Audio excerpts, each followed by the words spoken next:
उच्च न्यायालयानं बैलगाडी शर्यतीवर घातलेली बंदी न जुमानता पुणे जिल्ह्यातल्या वाफगाव इथल्या ग्रामस्थांनी आपल्या गावच्या यात्रेत शर्यतीचं आयोजन केलं। त्यामुळे अखेर खेड पोलिसांनी आयोजक राजू जवळेकर आणि यात्रा कमिटीचे अध्यक्ष यांच्यासह 21 बैलगाडा मालक यांच्यावर प्राणी छळ प्रतिबंधक कायद्याअंतर्गत गुन्हे दाखल केलेत। पुण्याच्या वाफगावमध्ये उच्च न्यायालयाच्या बंदीला हरताळ फासत बैलगाडीची शर्यत घेण्यात आली। वाफगावच्या ग्रामदैवत मुक्ताई देवीच्या यात्रेनिमित्त दिवसभर या स्पर्धेत जिल्ह्यातील 300 पेक्षा जास्त बैलगाड्यांनी सहभाग घेतला होता। पोलिसांनी हस्तक्षेप करूनही ग्रामस्थांनी पोलिसांना न जुमानता या स्पर्धा चालूच ठेवल्या।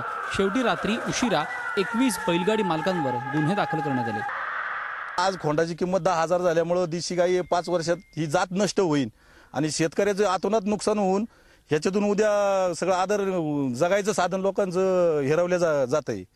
त्यामुळे राज्य सरकारने आणि सगळ्या गोष्टींनी याचा त्वरित लवकर याचा निर्णय लावून शर्यती चालू करावा ह्या आमच्या भावना आहेत। प्राणीमात्र संघटनेने घोड्याच्या शर्यती बंद कराव्यात।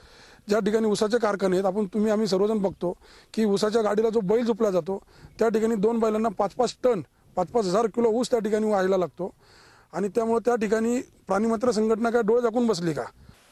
या विभागाचे खासदार शिवाजीराव आढळराव यांनी या कारवाईवर प्रश्नचिन्ह उपस्थित केले।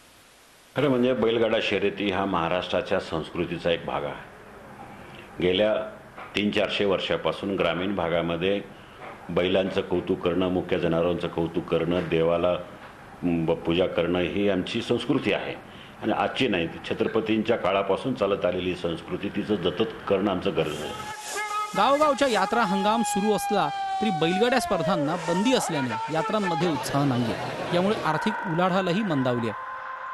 Saideep Dhobale, Zee media, Junnar. Zee 24 तास रहा एक पाऊल पुढे।